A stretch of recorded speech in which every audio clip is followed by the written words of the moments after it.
জীবন যুদ্ধের দুটো সৈনিক এগিয়ে চলেছে জীবনটা দুটো হাতে নিয়ে সামনের দিকে। ঈশ্বরের কাছে প্রার্থনা করি এই ছোট্ট ছোট্ট দুটো সৈনিক যারা জীবন যুদ্ধে এগিয়ে চলেছে তাদের সফলতা আনুক, তাদের জীবনটা ভরিয়ে দিক, তাদের ইচ্ছা পূরণ করুক।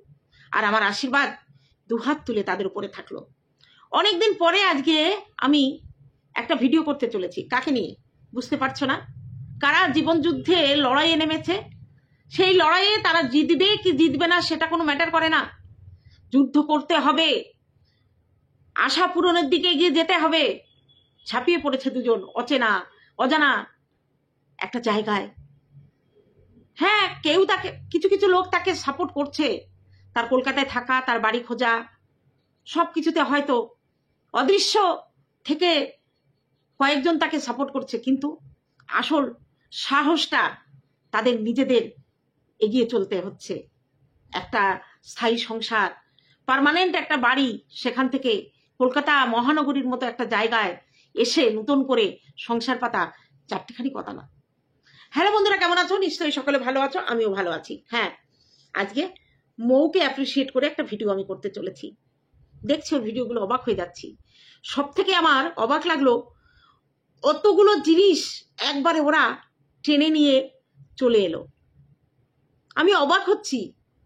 অবশ্য একটা সুবিধা ওদের আছে, টোটো থেকে ডাইরেক্ট ওদের দূরপাল্লার ট্রেন, মানে হচ্ছে ওরা কোচবিহার থেকে উঠে শিয়ালদা এসে নামছে, আর বাড়ি থেকে কুচবিহারে আসতে ওদের টোটোয় আসতে হচ্ছে, কোনো বাস না, কোনো লোকাল ট্রেন না।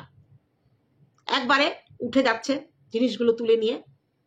রাতে থেকে সকালে যখন নামছে, কুলি দিয়ে নামছে, সেটা পর্যন্ত ঠিক ছিল। কিন্তু শিয়ালদা থেকে যখন উল্টোডাঙ্গায় আসার জন্য লোকাল ট্রেনে উঠলো, ওঠাটা ঠিক ছিল, কিন্তু উল্টোডাঙ্গা যখন নামলো তখন তো কয়েক সেকেন্ড টাইম দেয়। সেই সময়ের মধ্যে ওরা ওই জিনিসগুলো প্ল্যাটফর্মে নামিয়ে নিল। এটাই আমি অবাক হয়ে গেলাম। পরিশ্রম সব থেকে বেশি কল্লোল। ওই ভারী ভারী ব্যাগ কিভাবে টেনে নামানো, টেনে উঠানো, আমি আশ্চর্য হয়ে গেলাম। মৌকেও দেখেছি ব্যাগ টেনে টেনে নামাতে কি উঠাতে, জায়গায় নিতে। আমরা হলে পারতাম কিনা সন্দেহ আছে। যাই হোক, সব থেকে সুবিধা ওদের কাছে ঘুটুন আর ওর শাশুড়ি নেই বলে এই জিনিসটা ওরা করতে পেরেছে। ওরা থাকলে এতটা পারতো না। ওরা খুব ভালো বুদ্ধিমানের মতো কাজ করেছে যে ওরা আগে চলে এসেছে, তারপরে ওদেরকে নিয়ে আসবে। বাড়িতে এসে ফ্ল্যাটে আসলো, দেখলাম আসার পরে ফ্ল্যাটে পরিষ্কার পরিচ্ছন্ন ছিল না। সারা দিন ওরা চান করতে পারেনি, হয়তো ঘর দুয়ার নোংরা ছিল, সেগুলো পরিষ্কার পরিচ্ছন্ন করে ওরা একটা বসার জায়গা পায়নি যে বসবে ওই ঘরে। একটা ফ্যানের, মানে আমার এত খারাপ লাগছিল, একদম একটু কাছাকাছি হলে দুটো চেয়ার দৌড়ে গিয়ে দিয়ে আসতাম মনে হচ্ছিল। সেরকম পরিস্থিতি তো নেই, অনেকটা দূর আমার বাড়ি থেকে কলকাতা। ফ্যানের প্যাকেটটা কেটে ওরা একটু বসে কোমরটা জিরিয়ে নিল, তারপরে আস্তে আস্তে গদ্দা এলো, বিছানা করলো, শুলো। রান্না কি করেছে? প্রেসার কুকারে ডাল চাল দিয়ে, আলু দিয়ে, হলুদ, একটু লঙ্কার গুঁড়ো, একটুখানি লবণ দিয়ে সিটি মেরে, না খিচুড়ি না ভাত, সেইভাবে রান্না করে খেয়ে নিল। অক্লান্ত পরিশ্রম, ভাবতে অবাক লাগে। ঈশ্বর ওদের ক্ষমতা দিচ্ছে, ঈশ্বর ওদের শক্তি দিচ্ছে, লড়াই করার ক্ষমতা দিচ্ছে, শুধু একটা সন্তানের জন্য, একটু মা ডাক শোনার জন্য। ঈশ্বর এত কঠিন হবে না নিশ্চয়ই যে ওদের আশা পূর্ণ করবে না। এই যে সিদ্ধান্তটা ওরা নিয়েছে কলকাতায় এসে আইভিএফ করবে এবং কলকাতায় থেকে আইভিএফটা করবে, এর সাহস অনেকেই পায় না। এর সাহস অনেকেই পায় না। ইউটিউবার বলে একটা বাড়তি সুযোগ তারা পেয়েছে, কর্মস্থল ছেড়ে আসতে হয়নি। ইউটিউবারদের মোবাইলটাই হচ্ছে কর্মস্থল। মোবাইলটা নিয়ে যেখানেই যাবে সেখানে ভিডিও করে তারা আপলোড করতে পারবে। এই সুবিধাটা মৌ কল্লোলের ছিল। বাড়ি ফেলে, চেনা জায়গা ফেলে, নতুন ফ্ল্যাট কিনে সেখানে এসে উপস্থিত হয়েছে। খুব তাড়াতাড়ি আরো আরেকবার ওদের যেতে হবে, কারণ ওদের দীক্ষা নেওয়ার সামনের মাসের প্রথম সপ্তাহে ওদের দীক্ষা নেওয়ার একটা ব্যাপার আছে। তাই ঈশ্বরের কাছে প্রার্থনা করব এই বাচ্চা দুটো ছেলে মেয়েকে। মৌ কি সুন্দর বলছিল যে আমাদের যেন নতুন বিয়ে হয়ে সংসার পেতেছি। হ্যাঁ, জীবনটা এরকমই হয়। বিয়ে হয়তো তোমাদের 5 বছর আগে হয়েছে, 5 বছর আগে, কিন্তু এই যে কলকাতায় এসে যে সংসার পাতার যে অভিজ্ঞতা, এটা একটা বিরাট অভিজ্ঞতা। মাঝে মাঝে নিজের জীবনে গুলিয়ে ফেলি। প্রথম যেদিন আমরা সংসার পেতেছিলাম। মনে পড়ে, হাঁড়ি ছিল না, কড়াই ছিল না, প্রেসার কুকার। প্রেসার কুকারে ডাল সিদ্ধ, আলু সিদ্ধ একসঙ্গে সব লঙ্কা টঙ্কা সিদ্ধ করে একটা পাত্রে নামিয়ে তারপরে ওই প্রেসার কুকারে ভাত রান্না করেছিলাম। বিয়ে পেয়েছিলাম, কিছু বাসন কোসন, স্টোভ জনতায় রান্না করেছিলাম। উনুন টুনুন কিছু ছিল না, একটাই রান্নাঘর ছিল, মেজো যা রান্না করতো, স্টোভে রান্না করতাম। তারপরে আস্তে আস্তে ছোট ছোট বাসন কিনলাম, কড়াই কিনলাম, হাঁড়ি কিনলাম। আমার মা বলেছিল, মা কিনে দিতে পারত, কিন্তু মা বলেছিল সংসার আলাদা হওয়ার জিনিসপত্র আমি কিনে দেব না। আমার বড় সংসার, 4 ভাই ছিল, এরা 3 বোন, শাশুড়ি শ্বশুর ঠাকুমা শাশুড়ি, এত লোকের মাঝখানে যদি আমার মা হাঁড়ি কড়াই খুন্তি কিনে দেয়, বলবে ওই ওরা আলাদা হয়েছে মায়ের কথায়। কিন্তু আমরা আলাদা হয়েছিলাম আমার শাশুড়ির কথায়। শাশুড়ি বলেছিল, তোমরা তোমাদের মতো করে খাও, যা লাগবে আমাদের বলো, আমরা তোমাদের সাহায্য করব। তখনও আমরা কোনো চাকরি করতাম না, দুজনে টিউশনি করে, আর আমার বরের একটা ছোট্ট ব্যবসা শুরু করেছিলাম সেইভাবে। আজকে আমার বাড়িতে যদি 20 জন কেন 1-150 লোক আসে, এত বড় বড় হাঁড়ি কড়াই খুন্তি, বড় বড় সব কিছু, বড় গ্যাস সব আছে আমার। 1-150 লোককে রান্না করে বসে খাইয়ে, মানে তাদের তৃপ্তি করে খাইয়ে দেব। আমার কোনো বাসন ভাড়া করা লাগবে না। এই সংসারটা তিল তিল করে করতে না অনেক কষ্ট হয়েছে, নিজের পরিশ্রম। এখন যদি ভাবি না, খুব খুব মানে হাসি পায় যে কি ছিলাম আর কি হয়েছি। প্রথম যখন রান্নাঘর তৈরি করি, জানো বন্ধুরা, বেড়া দেওয়ার ক্ষমতা ছিল না, ওই চটের বস্তা সেলাই করে বেড়া দিয়েছিলাম, মনে পড়ে। আর এখন আমার অ্যাসবেস্টার দিয়ে পাকা রান্নাঘর, বড় রান্নাঘর। আমার রান্নাঘরে, আমার বাড়িতে যারা এসে দেখেছে যে এত বড় রান্নাঘর, হ্যাঁ বড় রান্নাঘর। তা মানুষ কোথায় থাকে আর কিভাবে উঠে আসে। কিন্তু আমার বাপের বাড়িও অবস্থা ভালো, চাকরিরত, শ্বশুর বাড়িও। কিন্তু জীবনের যুদ্ধে যখন নিজেরা প্রথম শুরু করা যায় না, তখন একটু কষ্টই হয়। তাই মৌকে বলছি, মৌ, এটা কোনো কষ্ট না, তোমাদের একটা রানিং ইনকাম আছে, প্রত্যেক মাসে তোমাদের একটা স্যালারি ঢুকছে। অনেক মানুষ আছে জানো তো, এর থেকে কম ইনকাম নিয়ে সংসার শুরু করে, আর তোমার হচ্ছে গোছানো সংসার। তুমি শুধু ওখান থেকে এখানে নিয়ে আসছো টেনে। হ্যাঁ, এখানে নতুন কিছু, অনেক কিছু কিনবে, অবশ্যই কিনতে হবে, সবকিছু তো আর অত টেনে আনা সম্ভব নয়। তবে একটা কথা বলবো, যে বাড়ি থেকে যখন বেরিয়েছো, সবাই মিলে আসছো, শাশুড়ি আসছে, ঘুটুন আসছে, ওটা তোমাদের পৈতৃক সম্পত্তি, ওটা থাক, ওটার জন্য তোমাদের টেনশন করা লাগবে না। কলকাতায় তোমাদের ইউটিউব প্লাস কল্লোল যে কর্মঠ ছেলে, যে কোনো একটা কাজের জোগাড়, না হলে বিজনেস, ওই যে তোমাদের অনলাইনে বিজনেস, এটা দিয়ে তোমরা কলকাতার জীবন শুরু করো। একটা ফুটফুটে সোনা আসবে তোমাদের ঘরে, তাকে নিয়ে জীবনে অনেক স্বপ্ন হবে তোমাদের। যে জায়গায় তোমরা থাকো, ওখানে পড়াশোনা করা, সন্তান মানুষ করা অনেক অনেক কষ্ট। তা যখন তোমরা পা বাড়িয়েছো শহরতলির দিকে, মহানগরীর দিকে, তখন চেষ্টা করবা আস্তে আস্তে কলকাতার আশেপাশে কোথাও 2 কাঠা জায়গা কিনে নিজের একটা বাড়ি তৈরি করে এদিকে থাকার। হসপিটাল কাছে, কলকাতার মতো চিকিৎসা হয়তো তোমাদের ওখানে হয় না, আবার দেখো স্কুল, কলেজ, কর্মক্ষেত্র সবকিছুই কিন্তু ওখানে বেস্ট। তাই মনে আশা রেখো, একবার যখন বেরিয়েছি, তখন এই লড়াইয়ে আমরা থামবো না, প্রতিষ্ঠিত হয়ে থামবো। আর সবার ভালোবাসা, আশীর্বাদ অবশ্যই তোমাদের সঙ্গে আছে। তা আমার মৌকে নিয়ে বলা এইটুকু ছিল। দেখো, অনেক কষ্ট, অনেক কথা, অনেক গঞ্জনা, অনেক লাঞ্ছনা সহ্য করে আজকে তুমি এই জায়গায় এসেছো। তুমি যদি ভালো না হতে, তোমার স্বভাব চরিত্র যদি ভালো না হতো, তাহলে এত আশীর্বাদ, এত ভালোবাসা তুমি পেতে না। আর তোমার এই ভালোবাসা দেখে কেউ যদি জ্বলে, তাতে তোমার কোনো যায় আসে না।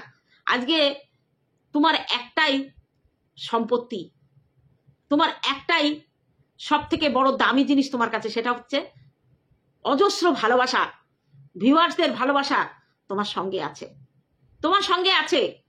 আজকে শাশুড়ি যখন চলে গেছিল কলকাতায় তার ছোট ছেলের কাছে, উনি ভেবেছিলেন যে ছোট ছেলের কাছে ভালো থাকবো, কিন্তু শাশুড়ি থাকতে পারেনি। এখন দেখো, তুমি ছাড়া তার কিন্তু আর নিরাপত্তার জায়গা নেই। আমার খুব খারাপ লাগছিল যখন তুমি বেরোচ্ছিলে, ঘুটুনের ওই উত্তাল দেখে ওরা না মানুষের থেকে সেন্সিটিভ। ওরা বুঝতে পারে মা কোথাও যাচ্ছে, তাও আমাকে রেখে, এবং যে কিন্তু বিকেলেই ফিরে আসবে না। ওর ওই পাগলামো দেখে না আমার বুকের ভেতরটা মোচড় দিচ্ছিল। এখনো হয়তো নিজের পেট চিরে কোনো সন্তান মৌ বের করতে পারিনি, কিন্তু এই যে ঘুটুন তার এমন একটা সফট কর্নার, সে সবকিছু টের পায়, যাই হোক, আর কিছুদিনের অপেক্ষা, ঘুটুন কলকাতায় চলে আসবে। ঘুটুনও ঠিক কলকাতায় চলে এলো। বাপরে, ঘুটুনের কি ভাগ্য! ঘুটুন কলকাতায় চলে এসে একদম, ওকে একটা কালো চশমা কিনে দিও, আর একটা টিপ পরিয়ে রাখবা, গলায় একটা মালা দিবা। আমি দেখি ঘুটুনের জন্য কিছু গয়নাগাটি কিনতে পারি কিনা। কোনোদিন হয়তো ঘুটুনের সঙ্গে দেখা হবে, তখন ঘুটুনকে দিয়ে দেবো। যাই হোক, মৌয়ের এই আশা, মৌয়ের এই ভালোবাসা, এগুলো থাকবে মৌয়ের সঙ্গে। আর নতুন ঘর, নতুন সংসার। আমি দেখলাম ও প্লাস্টিকের কাপে চা খাচ্ছে, সেকনি কেনা হয়নি। মনে পড়ে যাচ্ছে, অনেক কথা মনে পড়ে যাচ্ছে আজকে কি বলবো, যখন সংসার পেতেছিলাম কাপ কেনার কথা মনে ছিল না। তা ওই জায়ের কাছ থেকে সেকনি এনে স্টিল গ্লাসে চা খেতাম। আর আমার মেয়ের এরকম ছোট ছোট গ্লাস, 4টি গ্লাস আমার মা কিনে দিয়েছিল। ওই মেয়েকে দুধ খাইয়ে আবার ভিজিয়ে সঙ্গে সঙ্গে ধোয়ার, এখন যেমন ঘরের মধ্যে বেসিন হয়েছে, তখন তো ছিল না। ওই কলের পাড়ে দিত, বাসন মাজতে একটা গাবলার মধ্যে বাসন গুছিয়ে রাখতাম। তা ওই কাপে অনেক দিন চা খেয়েছি। আর অফুরন্ত টাকা তো ছিল না যে ঘচ করে গিয়ে 4টে কাপ কিনে আনবো। তা আমার ঠাকুমা এসেছিল আমার বাড়িতে, আমার ঠাকুমাকে ওই স্টিলের কাপে চা দিয়েছি। তা ঠাকুমা বলছে, এই স্টিলের কাপে চা খাওয়া মানে গ্লাসে চা খাওয়া যায়? তোর কাপ নেই? আমি বললাম না। তা দেখি পরের দিন বাবু এই সন্ধ্যে 6টা নাগাদ 4টে কাপ নিয়ে এসছে, 4টে প্লেট নিয়ে এসছে। আমি বলছি কেন? বলতে তোর ঠাকুমা আমার একেবারে জ্বালিয়ে খেলো। বলছে ওরা স্টিলের গ্লাসে চা খাচ্ছে, যা দিয়াই কিনে। তারপরে মা দেখলো যে আলাদা যখন হয়েই গেছে, ওর শাশুড়ি যখন বলেছে, তখন আস্তে আস্তে আমার মা বালতি, গাবলা, শুধু স্টোভ দেয়নি, বলেছিল যে আস্তে আস্তে উনুন করো, আগুন নাকি দিতে নেই, সমস্ত কিছু সংসারের। এমনকি এরকম ছোট ছোট লুঙ্গির ন্যাকড়া দিয়ে ধরনীও বানিয়ে দিয়েছিল আমার সংসারের প্রথম। তারপরে দেখি শাশুড়ি এসছে, শাশুড়ি তখন ওই আলিপুরদুয়ার থাকতো। শাশুড়িও দেখি অনেকগুলো বাসন, ছোট ছোট কড়াই, ছোট হাঁড়ি, মানে ডবল হয়ে গেল আমার। তা আমার শাশুড়িকে বললাম মা দিয়েছে। বলছে তখন তো আর ফোন ছিল না এইভাবে যে ফোনে বলে দেবো। বলছে আমি তো জানি না, যাই হোক রেখে দাও, কাজে লাগবে, অনেক সময় একটু ধোয়া হয় না, আর তারপরে আবার রান্না চাপাতে হয়। এই হচ্ছে নতুন জীবন শুরু করার সংসার। আজকে মৌকে দেখে না সেই পেছনের জীবনীগুলো ফিরে আসছে। আমার মাকে দেখতাম সংসারে একটা জিনিস কিনলে আমার জন্য একটা কিনতো, আমার জন্য মানে উনি কিনলেও আমার জন্য একটা কিনতো। যদি কাপড় কিনতো, তখন আমাদের একটু কম ইনকাম ছিল, তখন কাপড় কিনলে 1 জোড়া কিনতো, একটা আমাকে দিত, একটা মা নিত। সায়া কিনলে 2টো কিনতো, আমাকে একটা দিত, উনি নিত। এইভাবে দীর্ঘ প্রায় 3-4 বছর কি তারও বেশি আমার মা আমার সংসারে হেল্প করেছে। তারপরে আমি চাকরি পেয়ে গেলাম, আমার বাচ্চারা হলো। আমার বাচ্চাদের দুধ, 2টো বাচ্চার দুধ আমি নিজে কিনে খাওয়াইনি। যতদিন আমার বড় মেয়ে ছোট মেয়ে দুধ খেয়েছে, তার ঘোষের টাকা কিংবা যে বাড়িতে দুধ দিতাম আমার বাবা দিত। আমাকে বলতো দুধ কিনতে হবে না, ওদের দুধ খাওয়া। তারপরে তো আমাদের বাড়িতে গরু এসে গেল। আমার বাবার বাড়ি গরু ছিল, মাঝে বিক্রি হয়ে গেছিল, আবার গরু এলো। তারপরে গরু তো ওখান থেকে 1 কিলো করে দুধ আসতো আমার বাড়ি। তারপরে আবার ওই গরু বিক্রি করে দেয়া হলো। তারপরে ছোট মেয়ে হলো, ওর বেলায়ও ঠিক আমাকে আমার বাবা দুধের টাকা দিত। হ্যাঁ, এখন নিজেই অনেক কিছু করছি, কিন্তু বাবার দেওয়া সেই সব যে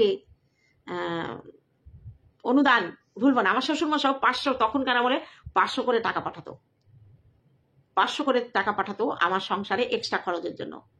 আমার শ্বশুর এবং বাবার দয়াতে প্রথম দিকে সংসারে আমাদের, আর আমরা টিউশন, আমার হাজবেন্ড সায়েন্সের টিচার ছিল, সায়েন্সের স্টুডেন্ট ছিল, টিচার তো না, পড়াতো।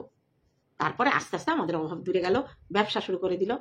তা প্রথম জীবনে একটু কষ্ট হয় মানুষের, প্রথম ধাক্কা, সেই ধাক্কাটা একটু সামলাতে হয়।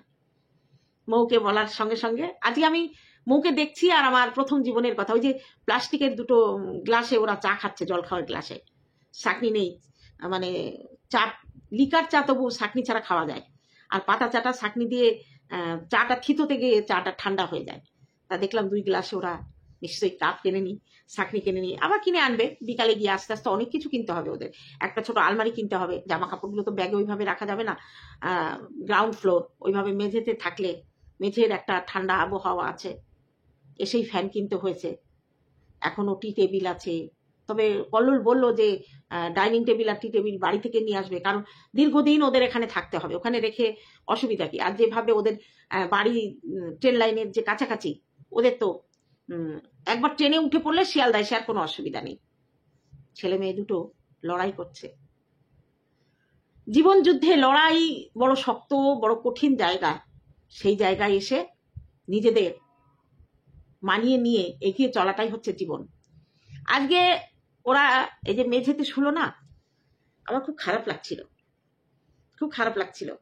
দুটো গদ্দা পেতে, প্রথমে তো বিছনা চাদর পেতে দুপুরে শুয়েছিল যতক্ষণ গদ্দা না আসে।